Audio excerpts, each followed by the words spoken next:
Bienvenidos a la semana número 4 de Geografía. Esta semana vamos a continuar en el bloque número 2. El tema son los recursos naturales para la vida. Es un tema muy interesante. Vamos a empezar con los elementos naturales. Ya hasta este punto ustedes saben que en nuestro planeta hay una serie de elementos naturales que el ser humano ha encontrado la forma de aprovecharlos para su beneficio personal. En la imagen ustedes tienen uno de los ejemplos más claros, que es la vegetación. Ahí tenemos un árbol. El árbol por sí solo es un elemento natural. Sin embargo, cuando hablamos sobre recurso natural, hablamos de que el humano es cuando utiliza o transforma el elemento natural para su beneficio. Hasta este punto ya se le conoce como recurso natural. Si se dan cuenta, en la imagen anterior teníamos un árbol que estaba creciendo o un árbol que era, digamos que estaba en la naturaleza. Sin embargo, como yo necesito madera como humano, voy y lo talo. Ya estoy obteniendo un producto derivado del árbol, que sería la madera. Ya se le conoce a eso como un recurso natural. Aquí tenemos otro ejemplo. Bueno, es parecido. El elemento natural sería el árbol. Hay animales y plantas también que viven y dependen de ese árbol. Está en la naturaleza, es un elemento natural. Sin embargo, cuando yo lo utilizo para beneficio propio, como les dije anteriormente, se convierte en un recurso natural. Los elementos o recursos. En algunas ocasiones, esta barrera entre recurso y el elemento es muy subjetiva o tiende a ser un poco confusa. Quiero que observen el árbol que aparece en pantalla. Es un árbol de naranjas. ¿Qué es para ustedes? ¿Un elemento o un recurso? Y aquí puede haber personas que digan es un elemento porque está en la naturaleza. Sin embargo, también hay personas que piensen que es un recurso porque nosotros estamos aprovechando eh, todo lo que tiene el árbol. No dejamos ni una naranja ahí, sino que se las quitamos, las extraemos de ahí. Entonces va a depender de la percepción de cada uno de ustedes. Puede ser en un elemento, si es un árbol de naranjas y nadie lo toca y los mismos animales van y consumen de él.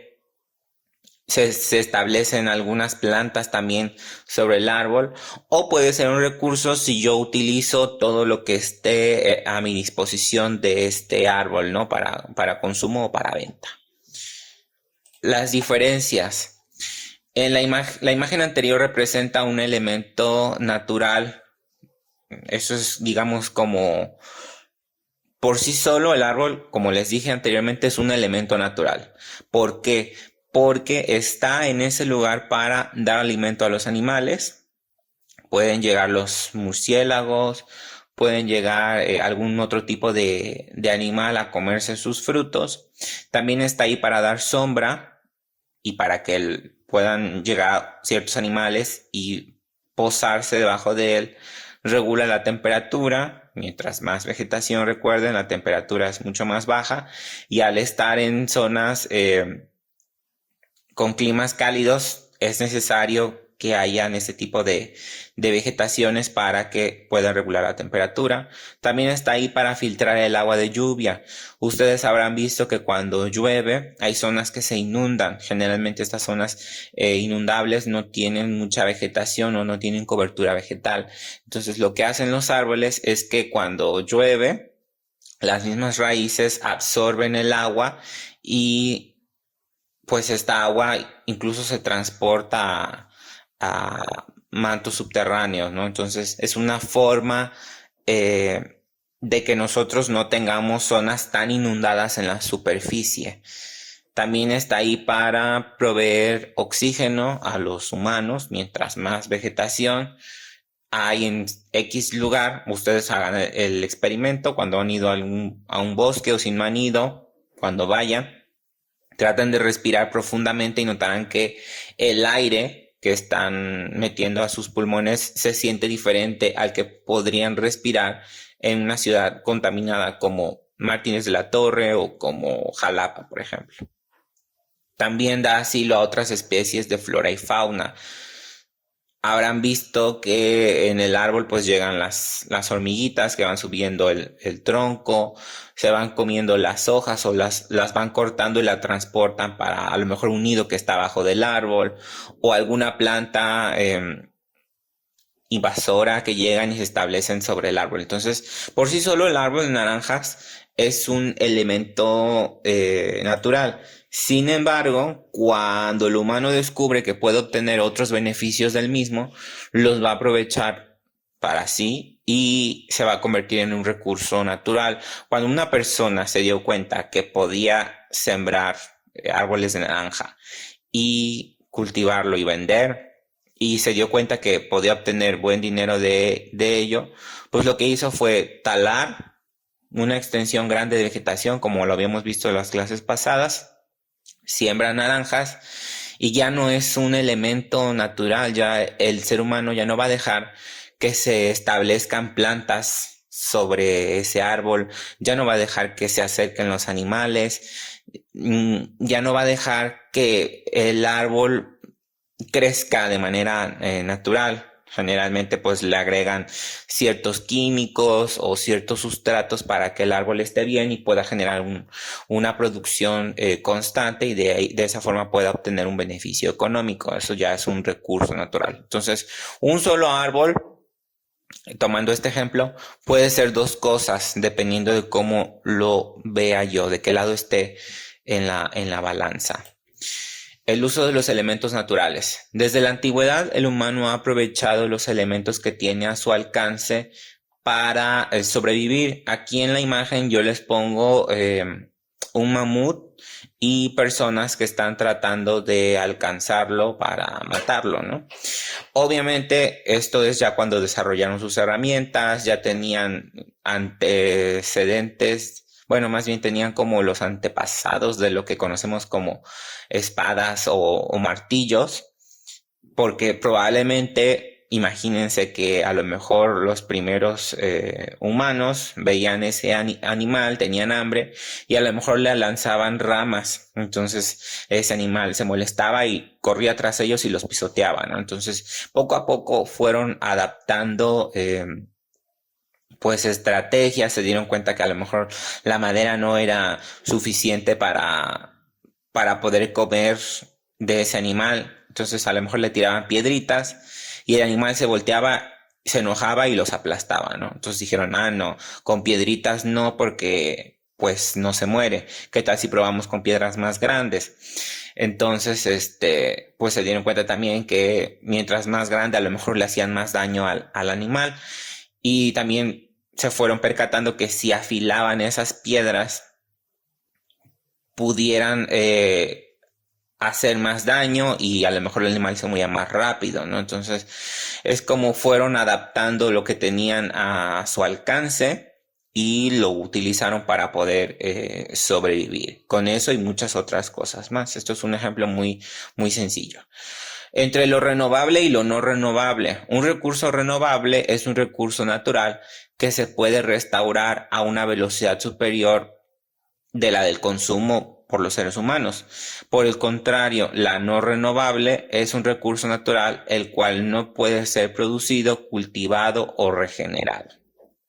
Pasamos a los renovables. La radiación solar, las mareas y el viento son recursos perpetuos, es decir, estos no se acaban o en teoría no se deberían de acabar.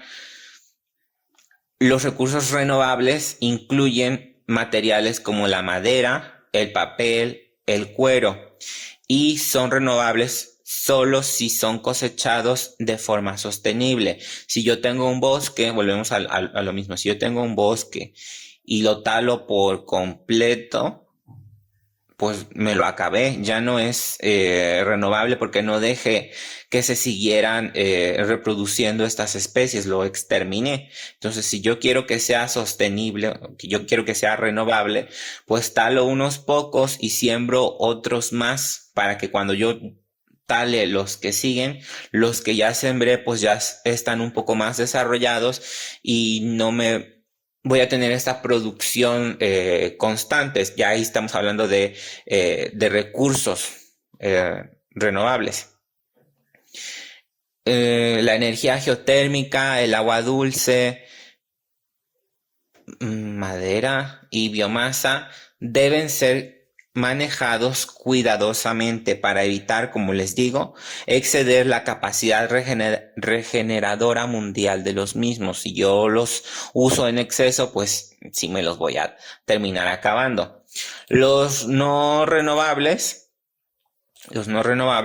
son, estos recursos frecuentemente existen en cantidades fijas o limitadas, o son consumidos mucho más rápido de lo que la naturaleza puede recrearlos. Algunos de los recursos no renovables son el petróleo, los minerales, los metales, el gas natural y los depósitos de agua subterránea. Estos solo si no están conectados con el exterior, porque los que están conectados con el exterior, pues cuando llueve se vuelven a recargar y no hay tanto problema que yo esté, digamos, sustrayendo el agua de estos depósitos de agua, porque de un momento a otro pues se van a volver a llenar. Es como si ustedes tuvieran un tinaco. Vamos a poner el ejemplo de un tinaco. Yo tengo un tinaco, no tengo agua en la comunidad, pero yo tengo un tinaco y llueve mucho. Entonces yo agarro agua y cuando vuelva a llover, ese tinaco se va a volver a llenar. Sin embargo, si yo tengo un tinaco y lo tengo tapado y no tengo agua, y cada que yo necesite agua, voy, saco agua y lo vuelvo a tapar, pues esa agua no se va a regenerar porque se va a ir acabando en la medida que yo siga extrayendo agua del mismo. La explotación de recursos naturales. Para que los humanos puedan hacer uso de los elementos que tiene a su disposición, tiene que explotarlos y en muchas ocasiones no se realiza de la manera correcta. Cuando el proceso de recuperación del recurso es más tardado que el de extracción, se va a denominar una sobreexplotación. Como los que les decía anteriormente. Si yo tengo el bosque y estoy tale y tale y tale y no estoy sembrando, yo estoy sobreexplotando ese lugar porque no estoy, digamos, preveyendo, pero no estoy pensando a futuro lo que pueda pasar. Incluso muchas especies de animales se exterminaron por esta sobreexplotación. No pensaron que en algún momento se iban a acabar. Entonces mataban y mataban y mataban cierto tipo de animales hasta que ya no hubo forma de que se pudieran seguir reproduciendo porque los habían acabado a todos. Y eso nos trae a dos palabras que vamos a ver mucho más adelante, pero que también tienen que ver con este tema, que es la oferta y la demanda.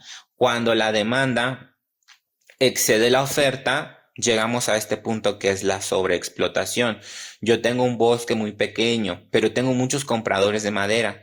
Entonces, si yo no pienso de manera inteligente, pues voy a decir, ok, se los voy a vender a todos, aunque me quede sin vegetación, sin haber previsto desde antes. Si yo extermino ese bosque, talo y vendo la madera para el aserradero, pues a lo mejor voy a sacar buena ganancia, pero va a pasar mucho tiempo en que yo vuelva a ver, digamos, otra ganancia, porque para que el árbol vuelva a crecer, necesito uno, plantarlo. Y dos, pues tiene que pasar cierto tiempo para que el árbol crezca, madure y digamos que sea apto para poder comercializarlo en otros lugares. Entonces, si yo tiro un árbol, pues mínimo tengo que sembrar otros tres. Uno, para que no tengamos problemas con el oxígeno, para que también los animales pues puedan utilizarlos mientras no los talamos, para que no tengamos consecuencias que se generan de esta sobreexplotación de los recursos. Y les pongo otro ejemplo muy chistoso, pero es para pensar. Imaginen ustedes que tienen una pastelería y solo hay un pastel de cumpleaños, no hay más en el refrigerador, pero en el mismo momento llegan 4 personas que necesitan un pastel y cada uno tiene el dinero para comprar ese pastel. ¿A quién ustedes le deben de vender ese pastel? al que llegó primero, al que paga más por él, al que te cae mejor. Lo dividirían en cuatro partes o no se lo venden a ninguno. Todo esto suena, eh, pues, de comedia, pero así también puede suceder en el ambiente, en el entorno, en la naturaleza, como los ejemplos que les puse anteriormente. Yo tengo el bosque y llega una persona y lo quiere explotar, pero llega otra persona y también lo quiere explotar. Entonces, si todos lo explotan al mismo tiempo, pues se van a acabar digamos, el entorno de manera rápida. Ahora sí, vamos a pasar con la actividad.